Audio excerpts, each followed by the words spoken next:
مسند احمد بن حنبل کی حدیث نمبر ہے 7550۔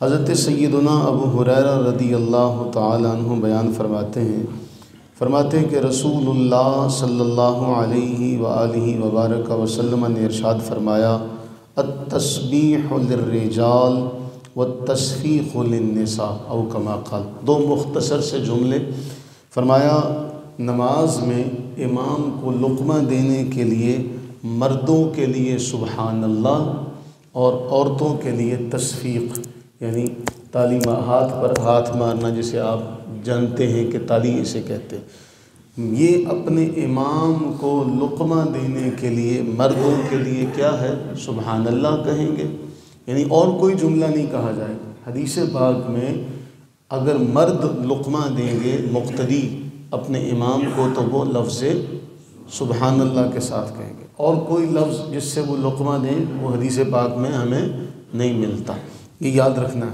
اور عورتیں جو ہیں وہ تصفیق کریں گی یعنی ہاتھ پر ہاتھ ماریں گی، یہ لقمہ دینے کا معاملہ۔ اب اس کے پیچھے ایک بہت بڑا ایک واقعہ ہے جو صحیح بخاری کے اندر امام بخاری رحمہ اللہ نے نقل کیا، جس سے ہمیں اس سارے چیز کا اس کا پس منظر پتہ چلے گا، اور ہمیں بہت سارے معاملات اس روایت سے سمجھنے کو ملیں گے۔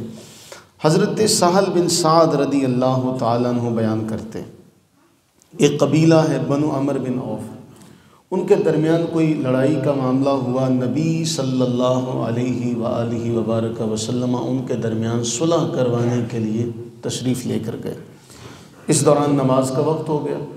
فتح الباری میں امام ابن حجر عسقلانی نے لکھا کہ بعض روایات میں یہ ملتا ہے کہ نبی صلی اللہ علیہ وسلم یہ فرما کر گئے تھے کہ اگر میرے پیچھے نماز کا وقت ہو گیا تو حضرت ابو بکر سے کہنا کہ نماز پڑھائیں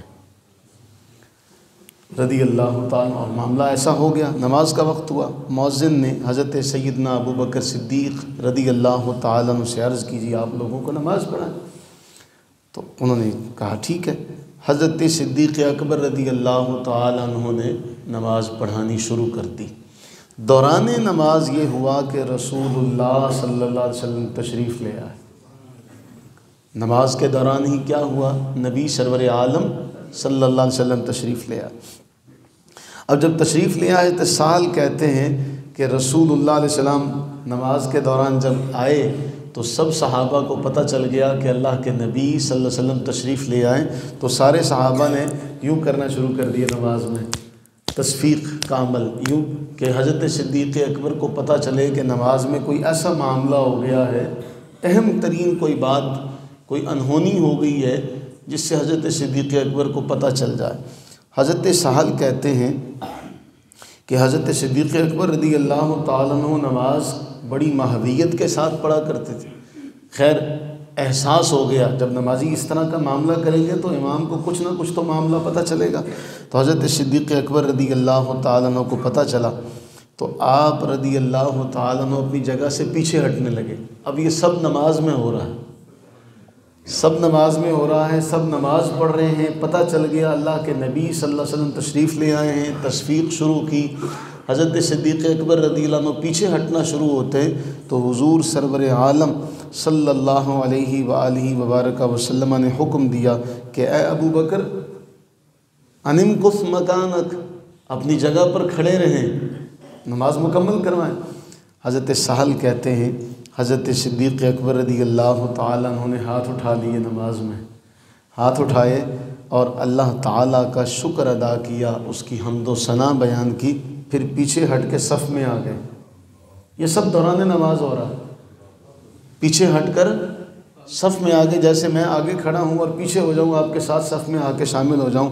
نبی صلی اللہ علیہ وسلم آگے بڑھے اور جتنی نماز ہو چکی تھی اس سے آگے نماز شروع کر دی۔ رسول اللہ صلی اللہ علیہ وسلم جب نماز پڑھا چکے تو آپ نے حضرت ابو بکر سے کہا کہ اے ابو بکر جب میں نے تمہیں حکم دیا تھا، جب میں نے کہا تھا کھڑے رہو آگے، تو پھر تم پیچھے کیوں آئے؟ تو آپ یقین کیجئے، سمجھیے اس بات کو، اس معاملے کو سمجھیے۔ حضرت صدیق اکبر رضی اللہ تعالیٰ عنہ نے اپنے باپ کا نام لے کر کہا ما کان لابن ابی قحافہ ان یصلی بین یدی رسول اللہ صلی اللہ علیہ وسلم، ابو قحافہ کے بیٹے کی یہ مجال کہ آپ کے آگے کھڑا ہو، ابو قحافہ کے بیٹے کی یہ مجال کہ رسول اللہ کے آگے کھڑا ہو، میں کیسے کھڑا ہو سکتا ہوں؟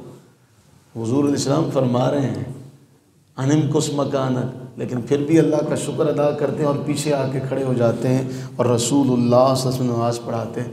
اور پھر آپ نے فرمایا اگر کوئی ایسا معاملہ پیش آ جائے تو مردوں کا کام نہیں ہے یہ کہ وہ اپنے امام کو یوں کر کے متوجہ کریں، یہ مردوں کا کام نہیں، مرد کہیں گے سبحان اللہ۔ کیا کہیں گے؟ اپنے امام کو متوجہ کرنے کی لقمہ دینے کے لیے کہیں گے سبحان اللہ۔ اور عورتیں یہ کریں گی، یعنی اسلام میں عورت کو یہ بھی اجازت نہیں ہے کہ وہ اپنے امام کو لقمہ دینے کے لیے آواز منہ سے کوئی نکالے، کوئی جملہ منہ سے کہے۔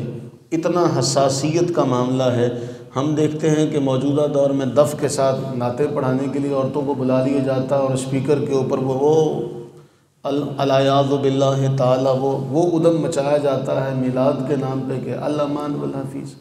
تو ہم تو جو فلسفہ ہے اسلام کا، ہم اس فلسفے سے ہی کوسوں دور ہیں۔ بہرحال ان سب باتوں کو اپنی جگہ پر رکھا جائے، حضرت صدیق اکبر رضی اللہ تعالیٰ عنہ کا مقام و مرتبہ یہ ہے کہ رسول اللہ صلی اللہ علیہ وآلہ وبارک وسلم نے انہیں امت کے لیے امام منتخب فرمایا، اپنے مصلی پر انہیں کھڑا ہونے کا حکم دیا۔ اس سے بڑا تو امت کے لیے کوئی معاملہ نہیں ہو سکتا، کوئی بات پیچھے تو نہیں رہ سکتی۔ ورنہ آپ کہتے بھی ابو بکر کو کیوں کھڑا کیا تم نے؟ اگر اللہ کے نبی اسلام کو یہ بات ناپسند ہوتی، آپ ناگواری کا اظہار کرتے، تو آپ فوراً یہ فرماتے صحابہ سے کہ کیوں ابو بکر کو کھڑا کیا، انتظار کرتے میرا، فرما سکتے تھے۔ آپ نے ایسا کچھ نہیں فرمایا۔ اور حضرت صدیق اکبر رضی اللہ تعالیٰ عنہ کا کمال ادب یہ ہے کہ جہاں رسول اللہ آ جائیں وہاں کسی کی کوئی جان نہیں، نماز بھی ہو تو میں رسول اللہ کے آگے کھڑا ہوں، یہ کیسے ممکن ہو سکتا ہے؟ اور پھر پیچھے ہوئے، اللہ تعالیٰ کی حمد و ثنا کی۔ کیا جانے اس وقت کیا مقام ہوگا صدیق اکبر رضی اللہ تعالیٰ عنہ کا کہ جب رسول اللہ علیہ السلام کا اس قدر ادب کا، اکرام کا معاملہ کیا، نہ جانے اللہ نے کیا کیا نوازا ہوگا۔ اللہ کو وہ ادا کس قدر پسند آئی ہوگی کہ میرے محبوب کا ادب یہ ہے کہ نماز میں بھی ہیں تو محبوب سے آگے ہونا گوارا نہیں ہے، بلکہ کیا کہتے، میں اپنے باپ کا نام لے کر یہ جملہ کہنا، یہ نہیں کہا کہ ابو بکر کی کیا مجال ہے، اپنا بھی تو نام لے سکتے تھے۔